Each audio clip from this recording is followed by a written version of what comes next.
कयान और एन दोनों लारेब के लिए शॉपिंग कर रहे थे कि एन को एकदम से चक्कर आए थे। इससे पहले कि वो गिरती, कयान ने उसे थाम लिया। क्या हुआ एन? कयान ने परेशानी से पूछा। कुछ नहीं, बस वो थोड़े से चक्कर आ गए थे। चक्कर क्यों एन? तुम्हारी तबीयत तो ठीक है ना? जी आन, मैं ठीक हूँ, बस सुबह से तबीयत कुछ ठीक नहीं लग रही। कयान ने प्यार से एन के माथे पर से पसीना साफ किया। तो मुझे बताया क्यों नहीं? मैं तुम्हें डॉक्टर के पास ले जाता। नहीं आन, बस लगता है सुबह वो मीठा खा लिया है ना, तो लगता है बीपी लो हो गया है। अब मैं ठीक हूँ, कुछ नहीं हुआ मुझे, आप परेशान मत हो। पक्का ना एन? जी आन, आप चलें, लारेब के पास चलते हैं। ओके, तुम कहती हो तो मान लेता हूँ कि तबीयत खराब है। तो डॉक्टर? नहीं आन, मैं ठीक हूँ, चले ना। ओके एन, चलो। वो सारा सामान पकड़ते बाहर निकले थे। अभी गाड़ी में बैठते कि कयान के मोबाइल पर कॉल आई थी। 1 मिनट रुको एन, ऑफिसर की कॉल है पुलिस स्टेशन से। ओके आन। एन गाड़ी में अपना सामान रखने लगी। कयान ने मुकाउल उठाते मोबाइल कान के साथ लगाया था। जी सर। जी सर। कब? यस। यस, अभी आता हूँ। जी सर। ओके। इंशाल्लाह मैं अभी निकलता हूँ। एन ने परेशानी से कयान की तरफ देखा कि क्या हुआ। एन, तुम ना अकेली लारेब के पास चली जाओ, मुझे एक ज़रूरी काम आ गया है। मैं पुलिस स्टेशन जा रहा हूँ। आन, बताएं तो। एन को मामला कुछ गड़बड़ लगा था। वो हमारे ऑफिसर से खबर मिली है कि किंग अपने अड्डे एरिया पर आज असले की बड़ी डील करने आया है और वहां किंग खुद आएगा। मुझे वहां पर रेड मारनी है। किंग को जिंदा सलामत पकड़ना है। लेकिन आन, एन को ये बात अजीब लगी थी कि किंग डील कर रहा है और उसकी खबर इतनी आसानी से पुलिस तक कैसे पहुंच गई। तुम चली जाओ ना, मैं तुम्हें लारेब के घर से पिक कर लूंगा। जी, एन ने खोए खोए लहजे में कहा। और कयान फिर पुलिस स्टेशन के लिए निकल गया। एन ने भी कैब करवाई और लारेब के घर जाने की बजाय वो ब्लैक महल आई थी। उससे कुछ बहुत बुरी तरह गड़बड़ लग रही थी, इसलिए लारेब के घर जाने की बजाय वो जावियार के पास आई थी। जावियार, जो लॉन्च में बैठे कॉफी पी रहा था, एन के आने से परेशान हुआ था। क्या हुआ है? तुम यहाँ? तुमने बताया नहीं। सब ठीक तो है ना? नहीं जावियार, मुझे लग रहा है किंग कोई बहुत बड़ी गेम खेलने वाला है। क्या मतलब एन? क्या कहना चाहती हो? कयान को कॉल आई थी कि किंग वहाँ बहुत बड़ी असली की डीलिंग करने वाला है। किसी ने उसे खबर दी है। लेकिन मुझे लग रहा है कि किंग अगर असली की डील करेगा तो इतनी आसानी से पुलिस तक खबर पहुंचने नहीं देगा। फिर पुलिस तक इतनी जल्दी खबर कैसे पहुंच गई। एन परेशानी से सोफे पर बैठी हुई बोली। तो अब तुम क्या कहना चाहती हो? क्या करना चाहती हो? जावियार ने गहरी नजरों से संजीदा लहजे से एन को देखते हुए कहा, हमें कायान का पीछा करना चाहिए। तो क्या अकेले जाना है टीम के साथ? टीम तैयार करवाओ जावियार, हम थोड़ा इंतजार करते हैं। थोड़ी देर बाद मैं आन को कॉल करूंगी, देखते हैं क्या सूरत हाल है। ये ना हो पुलिस और हमारे आदमियों के दरमियान मुकाबला हो जाए, वो नुकसान हमारा ही होगा। किंग तो बच जाएगा। ओके, तब तक मैं टीम तैयार करवाता हूँ। माला कहाँ है, जब तक मैं उससे मिल लूं। और हाँ, एक आदमी को जल्दी से कयान के पीछे भेजो ताकि वो हमें खबर देता रहे। ओके। ठीक है, मैं अपना एक बंदा भेज देता हूँ। माला कहाँ है जावियार। ऊपर कमरे में होगी। जावियार संजीदा लहजे में बोला। क्या हुआ, नाराज हो उससे। उसकी हरकतें ही ऐसी हैं। फिर उसे अदील के साथ भागना पकड़ना और अदील के कत्ल करने का सारा किस्सा बताया। ओहो, वो तो पागल है, तुम उसे प्यार से समझाओ ना। जावियार, वो तो ऐसे नहीं समझेगी। नहीं, बहुत समझाया है प्यार से। अब उसे इस तरीके से ही समझाऊंगा। और वो क्या है, जरा मुझे भी बताओ। तुम बस देखती जाओ मैं क्या करता हूँ। ख्याल रखना कहीं वो दूर ही ना हो जाए। दूर तो मुझसे कभी नहीं होने दूंगा, बस थोड़ा तंग करूंगा जैसे वो करती है। चलो, तुम टीम तैयार कराओ, मैं माला से मिलकर आती हूँ। और हाँ अमान और नूर पहुंच गए हैं ना ठीक से। हाँ, कॉल की थी अमान ने, पहुंच गए हैं वो दोनों। चलो अच्छा हुआ, एंजॉय करें। ये कहते एन माला के कमरे में चली गई और सावियार बाहर गार्ड्स की तरफ चला गया ताकि टीम तैयार करवा सके। एन कमरे में गई तो माला को टहलते हुए पाया। क्या हुआ माला, ठीक तो हो ना। एन ने माला को परेशान देखा तो पूछने लगी। माला ने एन को देखते हुए नसें चुराई। माला, क्या हुआ, अभी तक नाराज हो मुझसे। एन ने माला का हाथ पकड़ा और उससे पूछने लगी। नहीं नहीं एन, मैं नाराज नहीं हूँ। मुझे तो यकीन नहीं आता कि मेरे पापा ऐसा कैसे कर सकते हैं, मुझे ही उन लोगों के हाथों भेज दिया। माला ये कहते हुए रोने लगी।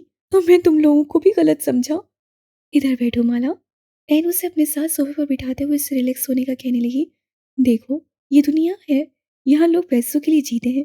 तुम्हारे पापा ने पैसों के लिए ही सावियार के माँ बाप को मार दिया, उस पर जुल्म किया। और अब पैसों के लिए किंग के साथ मिलकर पावर हासिल करने के लिए तुम्हें भी भेज दिया हूँ।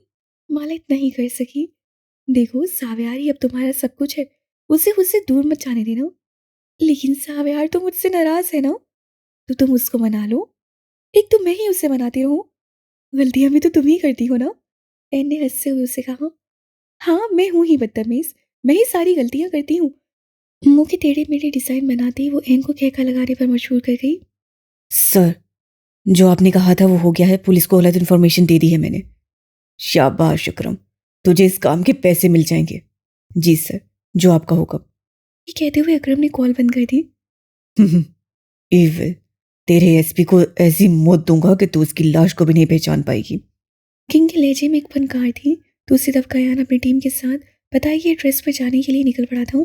किंग और लोका ने सारी तैयारी कर ली थी। जगह जगह अपने बंदे बिखेर दिए थे ताकि पुलिस वालों को कहीं से भी जाने का मौका ना दे। वो लोग साव्यार ने अपने गार्ड को पुलिस स्टेशन पहुंचने से पहले ही कयान के पीछे लगा दिया था। एन कभी भी कयान की जिंदगी पर कोई खतरा मोल नहीं ले सकती थी।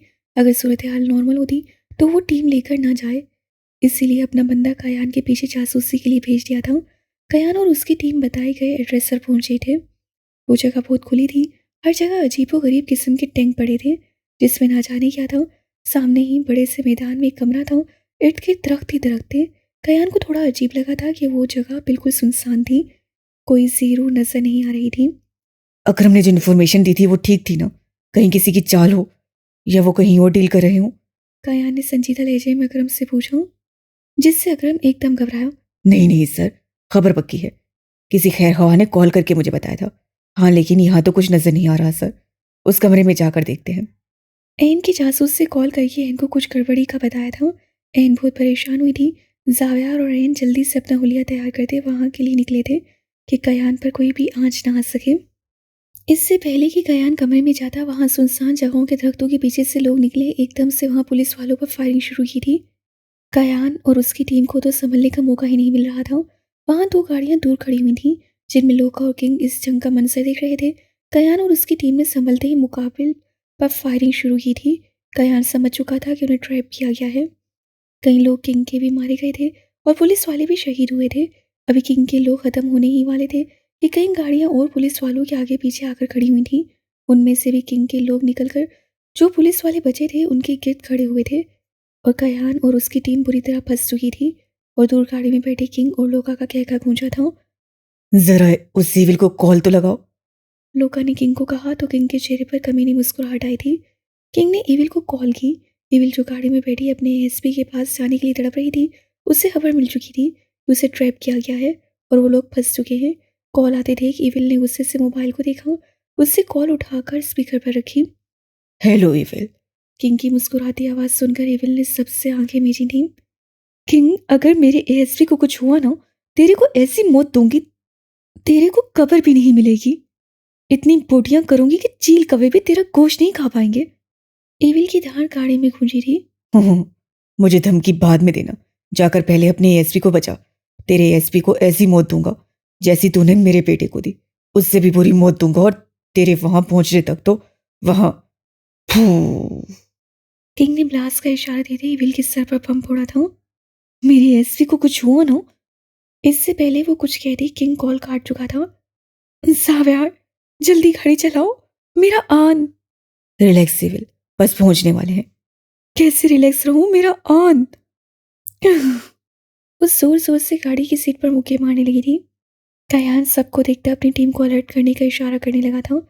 अभी वहां कोई मूवमेंट करता, इससे पहले वहां एविल और उसकी टीम पहुंची थी।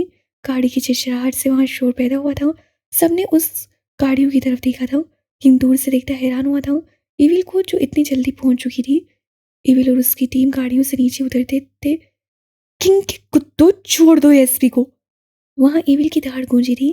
कायान शौक में था कि ये कैसे हर जगह उसकी हिफाजत करने पहुंच जाती है। एविल की बात सुने बगैर किंग के लोगों ने फायरिंग स्टार्ट की थी। वहां फिर से मैदानी जंग बन चुका था। एविल फायरिंग करती वहां किंग के लोगों को मार रही थी। अकरम जो गद्दार था वो सबसे छुपता छपाता एक दरख्त के पीछे जाकर छुप चुका था। एविल के लोग किंग के लोगों को गाजर मूली की तरह काट रहे थे कि अचानक से सरसराती सी गोली चलती हुई कयान के कंधे पर लगी थी। एक गराह कयान के मुंह से निकली थी। वो दर्द से नीचे गिरा था। नीचे गिरते उसे जो चीज़ नज़र आई थी वो मानने से इनकारी था। उससे अपना दिया हुआ एन का लॉकेट जिस पर के और एच लिखा था, जो उससे एन को शादी की रात दिया था। उससे हैरान होते हुए सर उठाकर एविल को देखा जो वहां लड़ रही थी। कयान को बहुत कुछ गलत होने का एहसास हुआ था। कयान ने वो लॉकेट जल्दी से उठाया और बेहोश होने का नाटक करते वहां गिर गया था। एन ने वहां किंग के लोगों को मारकर कुछ ही लोग बचे थे जो कि अब जावियार और एविल की टीम के हाथ आ चुके थे। एविल उन्हें इतनी आसान मौत नहीं देना चाहती थी। एविल के इश्क पर हाथ डाला है तो एविल इतनी आसानी से कैसे मौत नसीब होने दे सकती है। वो इससे पहले गिरती जावियार ने पकड़ लिया। एविल, तुम ठीक हो? हाँ, मैं ठीक हूँ। और एसवी कहाँ है? एविल ने परेशानी से दूर देखते हुए कहा।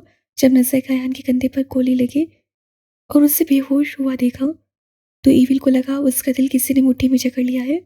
आन, वो सदमे से बड़बड़ाई। जावियार, एसवी को देखो। एविल चीखी थी। लेकिन एविल, तुम। जाओ। जावियार कयान के पास गया और उसकी सांस चेक करने लगा। एविल, ये बस बेहोश है। ओके, इसी गाड़ी में बिठाऊं? मैं बस अपना काम खत्म करके आती हूँ। वो समझ चुकी थी कि कंधे की गोली छूकर घुसी है। शायद वो खून पहचाने की वजह से बेहोश हो चुका है। वो किंग के लोगों को सजा दिए बगैर यहाँ से नहीं जाना चाहती थी। जाविया ने अपने गार्ड्स को कहा जो कायान को गाड़ी तक ले गए थे। किंग के लोग जो एविल के कब्जे में थे उन्हें कहरबार नजरों से देखने लगी। इन्हें वहां बांधो। वो एक कमरे की तरफ इशारा करते हुए बोली। किंग और लोका ने गुस्से से एविल को देखा जो इस दफा भी बच गई थी और अपने एएसपी को भी बचा कर ले गई थी। एविल के बंदों ने उन लोगों को वहां बांधा जो अब हाथ जोड़े माफिया मांग रहे थे, लेकिन वो कहाँ माफ करने वाले थे। ये लोग उसके इश्क के उसके आन को मारने वाले थे। नीली आंखों से शोले निकल रहे थे। कयान हल्का सा उठा और गाड़ी से बाहर देखने लगा। एक नज़र उसने अपने हाथ में पकड़े लॉकेट पर डाली और दुआ की कि जो वो सोच रहा है वैसा कुछ ना हो। उससे बाहर देखा जहाँ एविल वहां बैठे कैदी लोगों के गले काटती आगे बढ़ती जा रही थी। कयान तो एक दफा तंग रह गया था कि कोई लड़की इतनी भी सफाक हो सकती है। उसके हाथ नहीं कांपते लोगों को मारते हुए, लेकिन उसे क्या पता था कि वो कितनी सफाक और बेरहम है। नहीं, नहीं, ये मेरी एन नहीं हो सकती। ओह! कंधे पर उसे दर्द हुआ था। वो वाकई दर्द की वजह से गोनूदी में जा रहा था। दर्द की वजह से वो दोबारा से सीट पर लेट गया। उसमें अब इतनी हिम्मत नहीं कि वो दोबारा से कंधे पर जोर देकर या उठकर देख सके। तब तक एविल के लोग वहां कंटेनर से पेट्रोल लेते हुए हर जगह पर फैल चुके थे। लाइटर दो मुझे। एविल ने एक आदमी से मांगा। वहां आदमियों की कटी हुई लाशें थीं जिनको उनकी लाशें इकट्ठा करके एक जगह पर डाल दिया गया था और उनके ऊपर गाड़ियों से पेट्रोल निकालकर डाला गया था। एविल ने उन आदमियों के करीब पेट्रोल पर लाइटर से आग लगाई और उनकी लाशों को जलाती दूर हटी थी और पीछे मुड़कर सबको चलने का इशारा किया था कि अचानक से एविल को अपना सांस बंद होता महसूस हुआ। एविल ने जल्दी से अपना निकाब हटाया और आगे चलने लगी। उसे बहुत ज्यादा चक्कर आ रहे थे और दरख्त के पीछे छुपे अकरम ने तो एविल को अपने सर कयान की बीवी के रूप में देखकर हैरान हुआ। उस पर तो हैरतों के पहाड़ टूटे थे। उसे इतना बड़ा धचका लगा था कि वो कई पल तो हिल ही नहीं सका था। तुम ठीक हो? तुम्हें बार-बार चक्कर क्यों आ रहे हैं? जावियार ने परेशानी से पूछा। हाँ, मैं ठीक हूँ। जल्दी चलो यहाँ से। आन को हॉस्पिटल भी लेकर जाना है। उनमें से जो बागी पुलिस वाले बचे थे उनको वहां से जाने का कहकर अकरम भी दरख्तों के पीछे से निकलकर पुलिस वालों की टीम में शामिल हो चुका था। जावियार ने एन के कहने पर सबको जाने का कहा तो लोग भी चले गए। वो अपने सर को इविल के साथ नहीं जाने देना चाहते थे, लेकिन वो अभी इविल से मुकाबला नहीं कर सकते थे, इसलिए खामोशी से चले गए। इविल जावियार के साथ आगे बढ़ती चली जा रही थी। पीछे वहां एक एक करके सारी गाड़ियां तबाह हुई थीं जो हर तरफ आग को फैला चुकी थी। इस पूरी सुनसान जगह पर अब आग ही आग थी। उस कमरे में भी आग लग चुकी थी। किसी ने मेरे इश्क को हाथ लगाया तो ऐसे ही जलाऊंगी, किसी को राख भी नहीं मिलेगी। वो नखवत से कहती गाड़ी की तरफ चली गई। ईविल की आवाज़ सुनता कयान भी दर्द के मारे गुनूदगी में जाने लगा था। कयान ने जानबूझकर आंखें बंद की थी। वो और भी उन लोगों की बातें सुनना चाहता था, अपने शक को ख़त्म करना चाहता था। ईविल जल्दी से बगैर मास्क लगाए गाड़ी की पिछली सीट पर बैठकर कयान का सर उठाकर अपनी गोद में रुक चुकी थी। Evil, mask. जावियार ने कुछ कहना चाहा। जावियार, मेरी तबीयत ठीक नहीं है और आन बेहोश है। कुछ नहीं होता ना ही वो मुझे देख पाएंगे। जबकि बेहोशी का नाटक करते कयान पर अपनी एन की आवाज़ को सुनते हैरतों के पहाड़ टूटे थे। ये आवाज़ सिविल की आवाज़ से बिल्कुल अलग थी। एन अपने आन को गोली लगने की वजह से रो रही थी। आई एम सॉरी आन, मैं लेट पहुंची और उन्होंने आपको नुकसान पहुंचाया, बस इसीलिए अपने आप को कभी माफ नहीं करूंगी। एन प्यार से कयान के सर पर हाथ फेर रही थी। काश आप देखते कि मैंने उनका क्या हाल किया है, और अब उस किंग को मेरे हाथों से कोई नहीं बचा सकता। उससे आपको नुकसान पहुंचाना चाहा, उसे ऐसी मौत दूंगी कि वो तड़पेगा। उन्होंने मेरे इश्क, मेरे आन, एविल के एएसवी को नुकसान पहुंचाने की गलती की है ना। एन की आंखों से आंसू निकलकर कयान के माथे पर गिरा था। कयान तो उसकी बातों पर गौर ही नहीं कर रहा था। कयान को तो ये बात ही हजम नहीं हो रही थी कि उसकी एन मासूम है, एविल। और फिर कयान को गुनूदगी में जाते जो बात सुनाई थी, वो एन चीख कर कह रही थी कि जल्दी गाड़ी चलाओ, और फिर वो गुनूदगी में चला गया। कयान को हॉस्पिटल पहुंचाकर उसकी मरहम पट्टी करवा दी थी। गोली छूकर गुजरी थी, इससे ज़्यादा नुकसान नहीं हुआ था। पुलिस वालों को बुलाकर एन कयान की हैरियत की खबर दी थी। जावेर के साथ चली गई थी क्योंकि कयान के घर जाने से पहले एन को घर जाना था।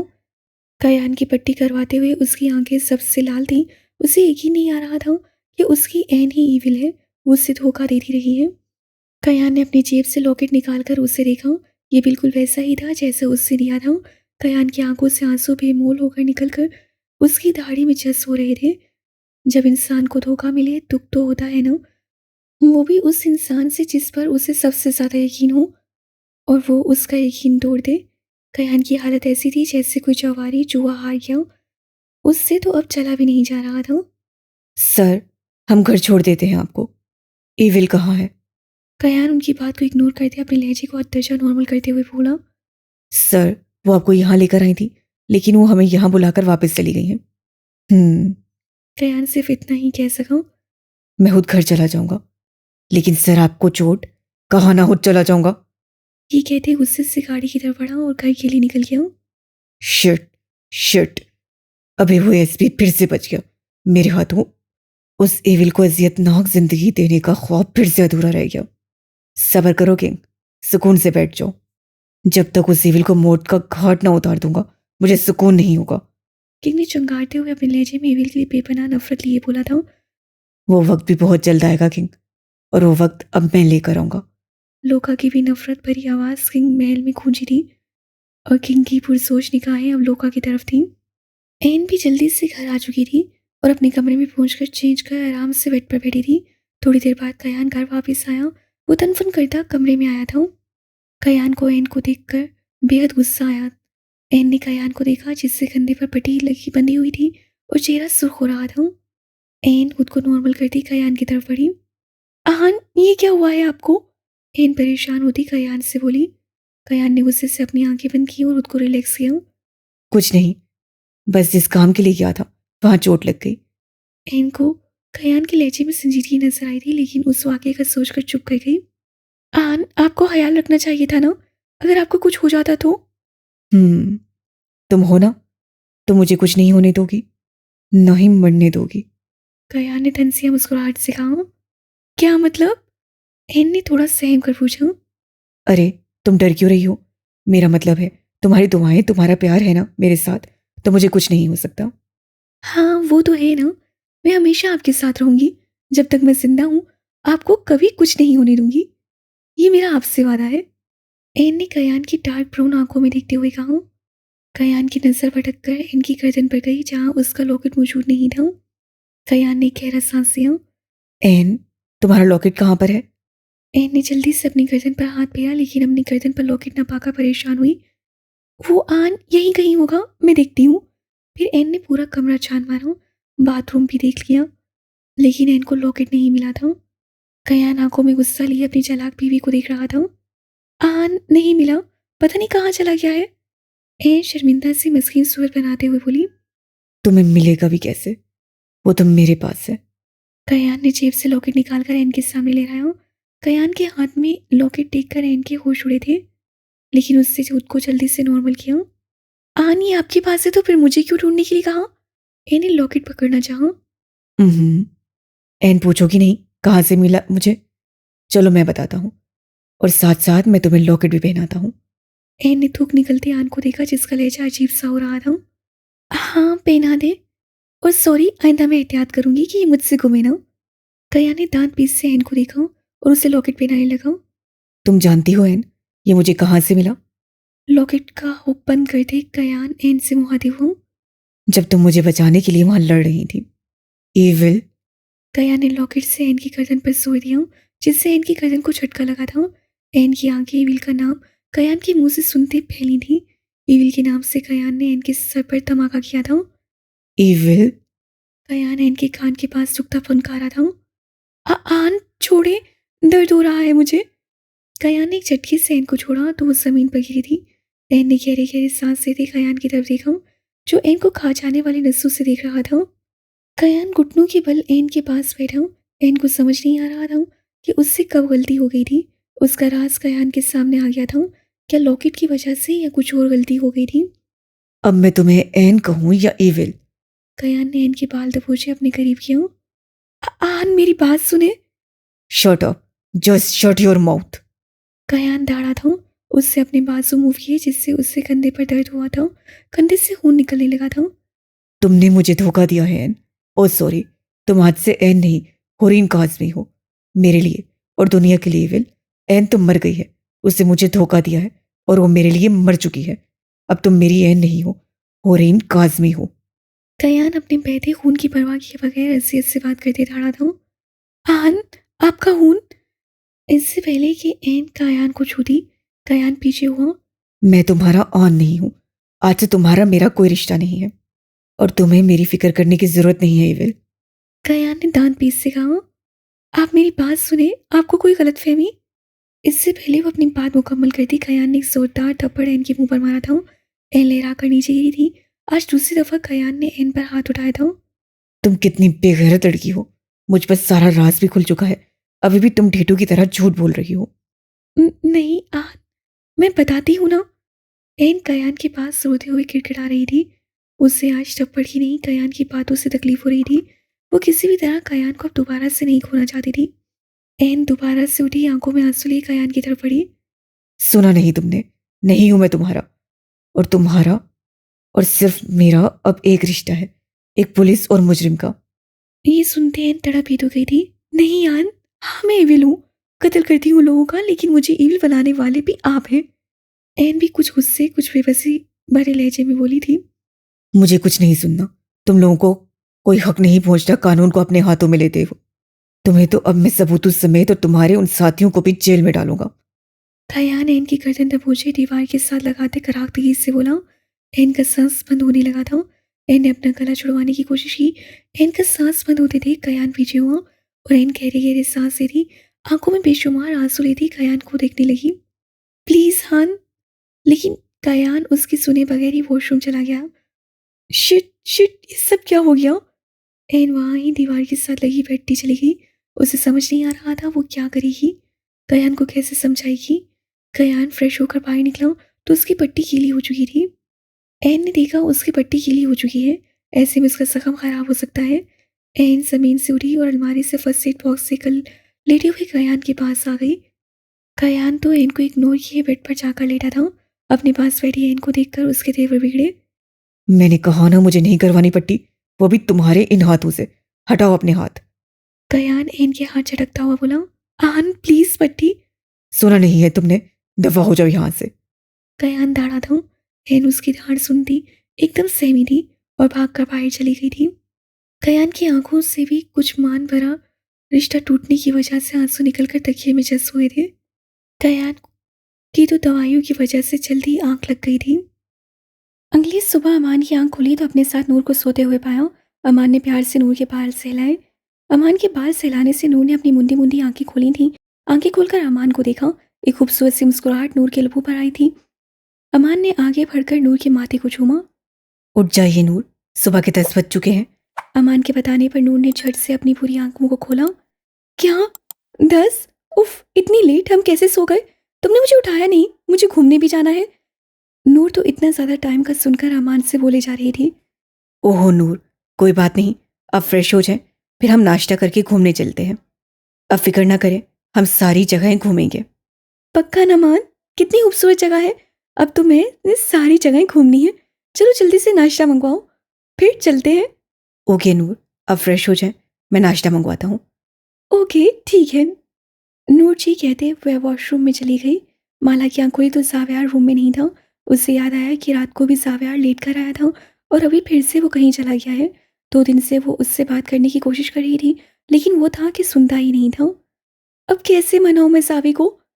वो कोई बात सुनता ही नहीं। कब आएगा? उस जले हुए मुर्गे से तो अब मैं सीधा दो टोक बात करूंगी। वो मुंह बनाते उठकर वॉशरूम में चली गई। लारेब, मेरे कपड़े निकाल दोगी? सफ़ीर बिना शर्ट के वॉशरूम से निकला। लारिब से कहने लगा, जो सुबह सुबह उसका मोबाइल लेकर गेम खेलने में बैठ गई थी। आज पहली दफ़ा सफ़ीर ने उससे कोई बड़ा काम करने को बोला था, वरना लारिब हमेशा काम करने की बजाय काम बिगाड़ती। इससे सफ़ीर उसे सिर्फ अपने लिए पानी लाने का बोलता। कौन सी कलर की निकालूं? पाउट की शक्ल में अपने लबों को गोल करते वो मासूमियत से बोली। कोई भी निकाल दो अपनी पसंद के, लेकिन प्लीज लारेब ध्यान से। ऐसे ना हो कि शर्ट मेरी निकाल दो, शलवार अपनी। सफ़ीर अपनी हंसी सब करते बोला। एक दफ़ा लारिब ने हरकत सर अंजाम भी दी थी। एंजल, हंस क्यों रहे हैं आप? अपनी आंखें छोटी करके बेड से उठी सफ़ीर के मुकाबले आई थी। आपकी बॉडी तो बिल्कुल हाथी की तरह है एंजल। ये देखिए कितने मोटे मोटे हाथ हैं आपके। लारिब सफ़ीर की बाजू पर हाथ फेरती बोली। मैं तुम्हें हाथी लगता हूँ? सफ़ीर ने आंखें छोटी करके एक आईब्रो उचकाकर पूछा।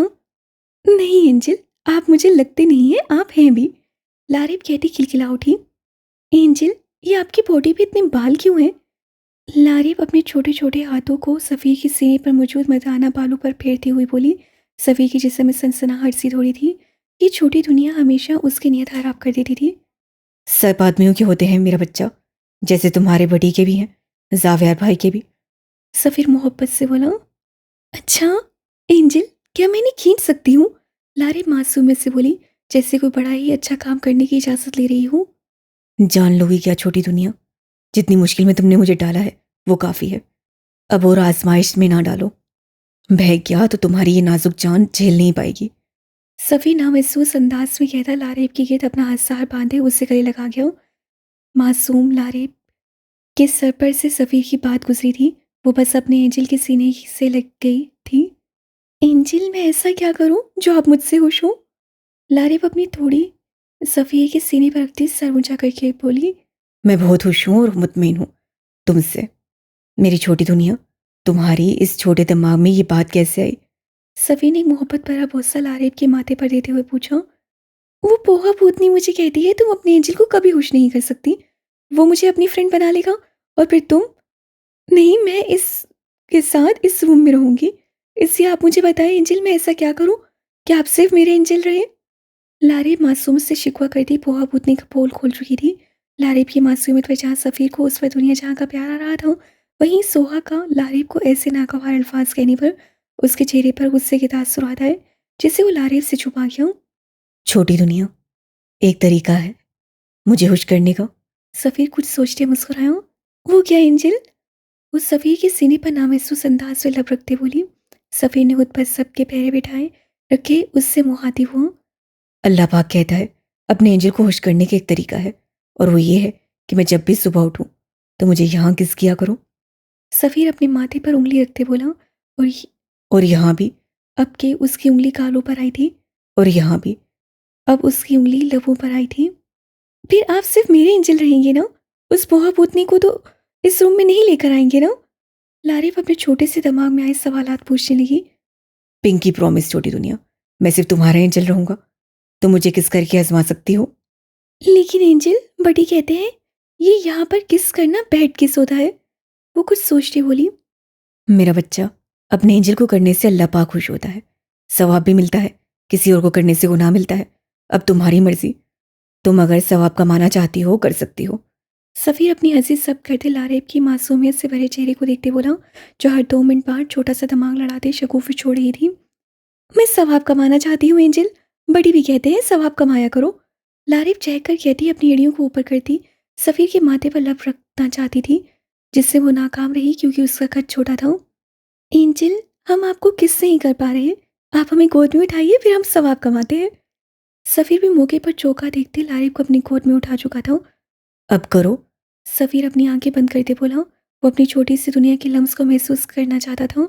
लारिब ने अपने छोटे छोटे होंठ सफ़ीर के माथे पर रखे। सफ़ीर के बदन में सुकून की एक लहर दौड़ी।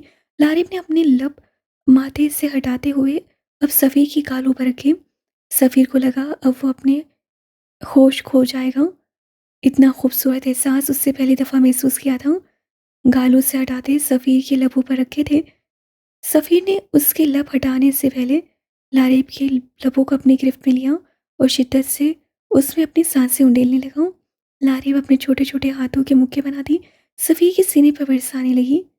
इतने दिन की तलब सफ़ीर को तो जैसे पागल हो चुका था। अपनी छोटी सी दुनिया की लबों से लिपट कर अपनी बाहों में लारेब को सोफे पर लिटाते, उस पर झुककर लबों पर मज़ीद झुकते अपनी शिद्दत में इजाफ़ा किया। लारेब की भलाई लब को अपने लबों में खींचते सफ़ीर ने उसे आज़ादी बख्शी।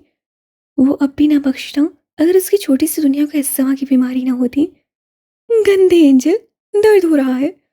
लारेब अपने लबों पर ज़ुबान फेरती बोली जो सफ़ीर की शिद्दत से खुद छलकने को बेताब थे। सफ़ीर शर्मिंदगी से लारेब के ऊपर से उठता सोफे पर बैठा अपने बालों में हाथ फेरने लगा। उससे जज्बात में आते कुछ ज़्यादा ही बेरहमी से अपनी छोटी सी दुनिया के लबों पर जुल्म किया था। एंजल की जान आओ, मेरा बच्चा, मेरे सीने से लग जाओ। तुमने तो सवाब कमाया है, ऐसे रो क्यों रही हो? देखो, फिर मैं उस पोहा भूतनी के पास चला जाऊंगा। सफ़ीर लारेब की आंखों से बहते आंसुओं को देखता उसे चुप करवाने की गर्ज से बोला। पोहा का नाम सुनते लारेब के आंसुओं को ब्रेक लगा था और वो जल्दी से सफ़ीर की गोद में बैठती उसकी गर्दन में मुंह छुपा गई। मैं नहीं रोती, आप उस पोहा भूतनी को अपनी फ्रेंड न बनाना। मासूम सी लारेब बस इतना ही सोच कर बोल सकी। सफ़ीर अपनी शातिर दिमाग पर मुस्कुराया, जैसे लारेब को धमकाकर चुप करवाते उससे कोई बहुत ही अच्छा काम सरंजाम दिया हो।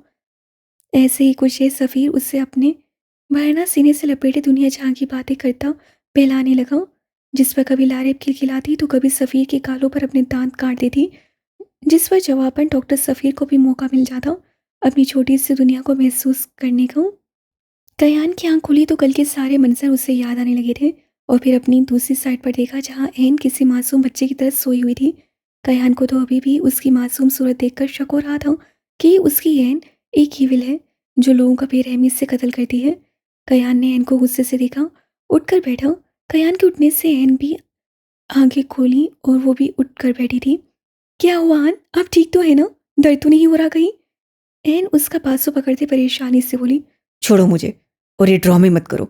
जितना दर्द तुमने मेरा यकीन तोड़ कर दिया है ना, उससे बढ़कर मुझे कोई और दर्द नहीं मिल सकता। आन, आप मेरी बात सुने। एन ने गहरा सांस लेकर कयान से बात करनी चाहिए। मुझे तुमसे कोई बात नहीं करनी, एक कातिल से कोई बात नहीं करनी। कयान उठकर खड़ा हुआ। आन, मेरी बात सुने। कहा ना, अपनी शक्ल गुम करो। मुझे तुम्हारी शक्ल नहीं देखनी। तुम कैसे लोगों का कत्ल कर सकती हो? तुम तो इतनी मासूम थी। तुम्हारी इतनी मासूमियत ने ही मुझे फिदा किया था। तुम्हें तो गन से भी डर लगता था और अब तुम इतनी बेरहमी से कत्ल करते हुए कैसे कैसे? तुम्हारी मामा को जब पता चला कि उनका मासूम बेटी एक दरिंदा कातिल है तो क्या गुजरेगी उन पे?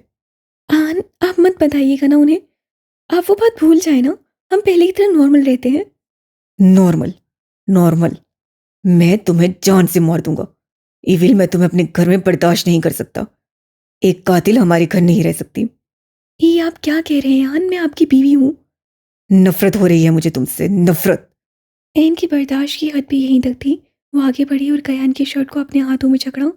आपको मुझसे नफरत हो या ना हो, लेकिन मुझे अपने आन और इविल को अपने एएसपी से इश्क है। और अगर अब आपने मुझे खुद से दूर किया ना, तो मैं आपको भी मार दूंगी और खुद भी मर जाऊंगी। एन के लहजे में एक ऐसी शिद्दत थी कि वो कयान को भी झुलसा कर दुख दे गई। बकवास बंद करो।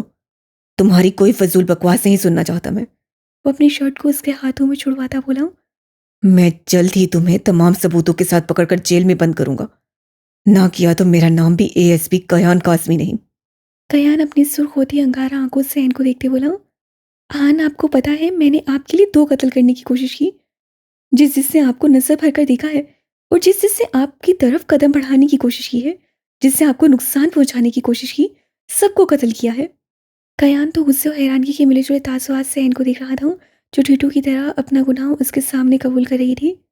और पता है सबसे पहला कत्ल मैंने किसका किया था? किरण का। किरण? कयान की सदमे से आंखें बढ़ी थीं। हाँ, वही किरण जिसकी वजह से आपने मुझे से शादी करने से मना किया था। एन गुस्से से अपने सीने पर हाथ रखती बोली। और दूसरा कत्ल आपके लिए उस सना का, जिससे आप शादी करने वाले थे, और मेहंदी की रात मैंने उससे कोमे में पहुंचा दिया। तो तुमने सना को मारने की कोशिश की? Oh my God! कयान को आज शौक पर शौक मिल रहे थे। हाँ, हाँ, क्योंकि आप फिर मुझे छोड़कर उससे शादी करने वाले थे। तुम पागल हो गई हो एन। कयान चीखा था। हाँ, हाँ, मैं पागल हूँ, आपके इश्क में आन। एन आंखों में ढेरों मोहब्बत समोए कयान की तरफ देखते हुए बोली, मैं तुम्हें कभी माफ नहीं करूंगा एन। मैं तुम्हें तलाक। इससे पहले कि वो कुछ और कहता, एन फुर्ती से आगे बढ़ती कयान के होंठों पर अपने होंठ रख चुकी थी। कयान ने उसे कंधों से पकड़कर अपने से दूर किया। मुझसे दूर रहना एन, वरना मेरे हाथों तुम्हारा कत्ल हो जाएगा और तुम्हारे साथियों को तो ऐसी मौत मारूंगा कि तुम याद रखोगी। कयान को तो बस समझ नहीं आ रहा था वो एन के साथ क्या कर डाले। इतने सालों से धोखा देती आ रही थी और कयान को कुछ भी समझ नहीं आ रहा था। एक तरफ उसकी बीवी होकर, एक तरफ ईविल, वो क्या करे क्या नहीं। कैसे कैसे मैं तुम लोगों के बीच रहकर तुम लोगों को पहचान नहीं पाया। कयान सबसे चीखा था, क्योंकि आन हम नहीं चाहते थे। ये तुम लोगों ने अच्छा नहीं किया, कभी माफ नहीं करूंगा। ये कहते ही कयान वापस वॉशरूम में चला गया। मैं आपको कभी अपने से दूर नहीं जाने दूंगी आन, आप सिर्फ मेरे हैं, सिर्फ मेरे। इतने में एन को फिर से चक्कर आए। उफ, ये मुझे क्या हो रहा है। अपना चकराता सर पकड़कर बेड पर बैठी थी। कयान फ्रेश होकर बाहर निकला तो एन को इग्नोर किए हुए बाहर चला गया। मुझे पता है आप मुझसे प्यार करते हैं, मुझे जल्दी माफ कर देंगे आन। लेकिन कहते हैं ना, हर इश्क मिलता है बिछड़ने के लिए, और बिछड़े लोग फिर कभी नहीं मिलते। और ये हिसाब कयान और रैन की ज़िंदगी में होने वाला था। उनको बिछड़ना था, उनके नसीब में बिछड़ना लिखा था, शायद कभी ना मिलने के लिए। एन ने कॉल करके साव्यार को सब बता दिया था। जिसे सुनता साव्यार बहुत परेशान हुआ था, लेकिन अब जो होना था वो हो गया था। लेकिन अब सबको मोहतात रहना था, कोई सबूत भी हाथ नहीं लगने देने थे, क्योंकि अब पुलिस वाला उनका कोई गैर नहीं था जो कोई भी मौका हाथ से जाने देता।